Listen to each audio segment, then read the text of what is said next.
Hello children, we were discussing the competency based practice questions of ICSE, है ना, class 10. We already have discussed MCQs till question number 25. Now we will continue with 26. ठीक है. During the extraction of aluminium by Hall Heroult's process the carbon rods are replace continuously. This is because it minimises heat loss by radiation. No, उसका कोई effect नहीं है. It enhances the mobility of ions. No. The carbon anode is consume. Yes, the carbon anode is consume. Why? Because at such high temperatures carbon का क्या हो जा रहा है? ऑक्सीडेशन हुआ जा रहा है. ठीक है, to carbon dioxide and carbon monoxide. तो कार्बन एनोड कंज्यूम हो रहा है लगातार. That is why we have to replace the carbon rods periodically और कंटिन्यूअसली. ओके, तो C option is the correct option. Now which of the following observations correctly shows the action of indicator on sodium hydroxide solution? First is P, methyl orange to yellow, phenolphthalein remain colorless. अब आप ये देख लो पहले NaOH is basic solution. ठीक है, basic और alkaline. तो alkaline का क्या होता है बेटा? मिथाइल ऑरेंज टू येलो हो जाता है and phenolphthalein if it is colourless then it turns to pink. ठीक है, तो अब यहाँ पे देखिए विच ऑप्शन इज करेक्ट. कहाँ पे ऑरेंज टू येलो लिखा है? Orange to yellow is mentioned in P as well as R. तो बाकी दो ऑप्शन तो वैसे ही एलिमिनेट हो गए. ठीक है, A एंड सी. अब इन दोनों में से आपको कोई एक करेक्ट ऑप्शन पे पहुंचना है. तो अब आप फिनोल्फथलीन का देख लो. Phenolphthalein remain colourless. Phenolphthalein colourless acid में रहता है, बेस में पिंक हो जाता है. तो the only option which is correct is C. ठीक है, that is methyl orange to yellow and phenolphthalein colorless to pink. Understood beta? So which option is correct? C option is correct. Now when electrolysis of molten lead bromide is carried out, the products formed at respective electrodes are at the positive electrode or the anode. क्या बन रहा था? Bromine बन रहा था. Br minus ions और bromide ions were getting discharged and on oxidation converted to bromine atoms and two bromine atoms react together and form bromine gas. ठीक है, तो at the positive electrode bromine के reddish brown fumes दिख रहे थे. At the negative electrode lead was being deposited at the cathode or the negative electrode. ठीक है, तो A option is the correct one. Now the following are the structural diagrams of certain hydrocarbons. अब ये कुछ hydrocarbons हैं, इसमें से ये तीन तो सैचुरेटेड हैं और एक अनसैचुरेटेड है. आपको बताना क्या, which two structures are related to each other. तो which two structures are related to each other. आप पहले नंबर ऑफ कार्बन्स गिन लो. रिलेटेड होंगे तो आइसोमर्सी टाइप के होंगे कुछ. ठीक है, तो 1 2 3 4 4 कार्बन्स, 1 2 3 4 5 कार्बन्स. तो ये तो रिलेटेड आपस में है नहीं. 1 2 3 4 5. तो अगर दो ही पूछेंगे, अगर तीन का पूछा जाता तो ये तीनों ही सैचुरेटेड हाइड्रोकार्बन है और ये अनसैचुरेटेड है. लेकिन दो का पूछा गया तो अब आप देखिए 4 carbons are here in option A and 4 carbons in option C. ठीक है, और ये दोनों आपस में चेन आइसोमर्स हैं.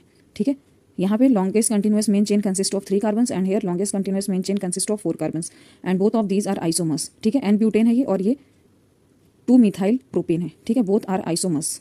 Understood? So A and C are related. Which option is correct? D option is correct. ठीक है, नाउ केमिकल बॉन्डिंग से ये क्वेश्चन है. The electronic configuration of X is 2,8,6. It gains Y electrons into its valence shell to attain the nearest noble gas configuration of argon ही होगा ना. 2,8,8 that is 18 and get converted into an ion Z. अब X, Y and Z respectively आ रहा. अब पहले ये देखो ये इलेक्ट्रॉनिक कॉन्फिगरेशन किसका है. The element that has atomic number equivalent to 16 and 16 atomic number sulphur का होता है. तो अब आप देख लो चारों ऑप्शन में sulphur is here in the option D. तो यही सही हो जाएगा और बाकी भी आप देख लिए. It gains Y electron 2 electrons. ठीक है, और किस में चेंज हो रहा है? Into an ion Z electronegative ion, क्योंकि ये एनाइन बना रहा है.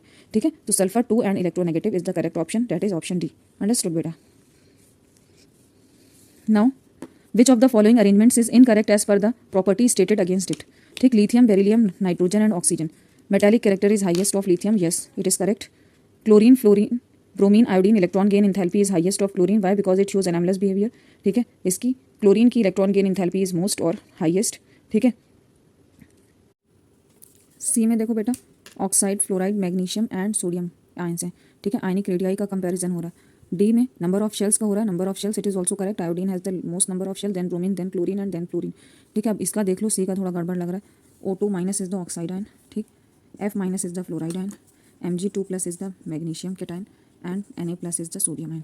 ठीक है, अब चारों में देखो number of electrons are same. Oxygen has 8 electrons already and 2 electrons it has gain to 10 electrons हो गए.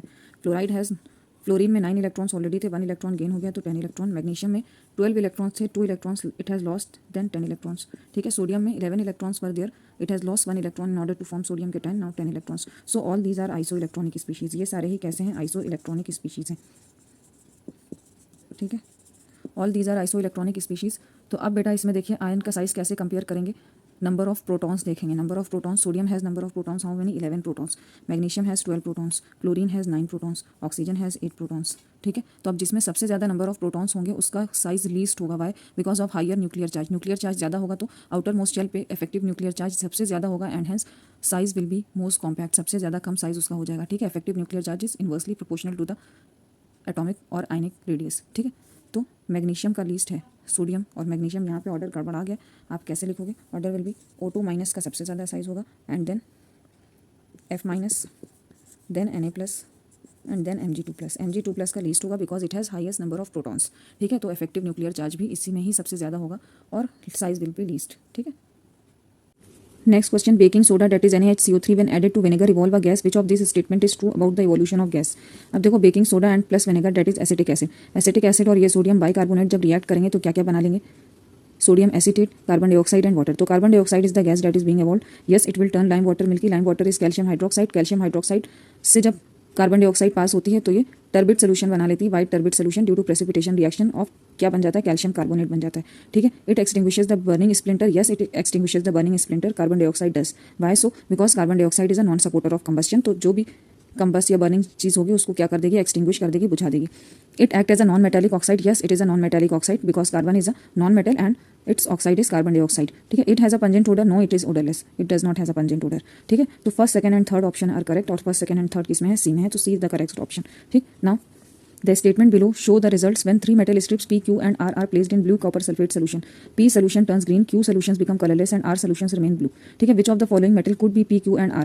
तीन मेटल स्ट्रिप्स डाली गई हैं, तो पहले पे क्या हो रहा है? सोल्यूशन ग्रीन हुई जा रही है, सेकंड में क्या हो रहा है? सोल्यूशन कलरलेस हुई जा रही है और आर में नो चेंजेस दिया, ठीक है, जब आर की स्ट्रिप डाली गई। तो क्या हो सकता है? पी। अब देखो, solution turns green, solution green कब होती है? जब देखो iron being more reactive than copper displaces copper from it sulphate, तो यहाँ पे आयरन सल्फेट का सोल्यूशन इज ग्रीन सोल्यूशन, ठीक है। तो P is Fe, P is iron. अब then solution become colourless, solution zinc sulphate का सोल्यूशन कलरलेस होता है, ठीक है। तो जिंक भी मोर रिएक्टिव है कॉपर से और ये क्या करेगी? कॉपर को डिस्प्लेस कर देगी फ्रॉम इट सल्फेट और जिंक सल्फेट बन जाएगा, resulting the decoloration of the solution, colourless हो जाएगी सोल्यूशन। तो Q is zinc, Q zinc है। सोल्यूशन रिमेन्स ब्लू, यानी अब कोई ऐसा मेटल की स्ट्रिप है जो कॉपर से लेस रिएक्टिव है, जो कि कॉपर को डिस्प्लेस नहीं कर पा रही है फ्रॉम इट सल्फेट, तो that means it is silver, silver is correct, ठीक है। तो the only option where P is iron, Q is zinc and R is silver is C, C option is correct one, ठीक है। यहाँ पे क्या हो रहा है बेटा? इलेक्ट्रोकेमिकल सीरीज का एप्लीकेशन है ये, ठीक है। Now study the above diagram and choose the correct option related to the content given below. Compound X reacts with ammonia in the combustion tube which leaves a residue Y. Identify X and Y as well as the properties Z of ammonia demonstrated in this particular reaction. ठीक है, combustion tube में क्या लिया गया है? Dry ammonia पास की गई है, ठीक है। Compound X is copper oxide, ठीक, cupric oxide CuO. Reacts with ammonia in the combustion tube which leaves a residue Y. Copper का रेसिड्यू मिला है, black residue. Identify X and Y. X and Y is copper oxide और residue किस colour का? Black colour का, ठीक है। तो X is copper oxide, residue is Y is black and the property Z of ammonia is reducing property. Copper oxide से copper बना रही है, यानी ऑक्सीजन का रिमूवल हो रहा है and removal of oxygen is reduction, और रिडक्शन किसके थ्रू हो रहा है? अमोनिया के थ्रू हो रहा है, hence ammonia is showing reducing property. अब आप देख लो, copper oxide black reducing property, yes it is correct, ठीक है। A is the correct option. अच्छा बेटा, अगर ऊपर रिएक्शन देखी जाती तो क्या हो जाती? CuO प्लस NH3 गिव्स क्या दे रहा है? Copper plus nitrogen plus water, ठीक है। और ये रिएक्शन देखते हैं, CuO प्लस NH3 और मिल क्या रहा है हमें? कॉपर का black residue plus nitrogen gas plus water, ठीक है। अब आगे देखिए, now few drops of dilute acid is added to a solution of zinc sulfide, a colorless gas is formed with a rotten egg odor. assertion है ये, yes it is correct, assertion is correct। अब देखो, अगर कोई भी dilute acid example HCl आप ले लो, किसमें डाल रहे हैं हम? जिंक सल्फाइड में, डेट इज ZnS, ठीक है। ZnS में मान लो आपने HCl डाला, 2 HCl फ्यू ड्रॉप्स डाली HCl की, क्या हमें मिलेगा? ZnCl2 प्लस H2S, यस अगर रॉटन एग स्मेल है, ठीक है।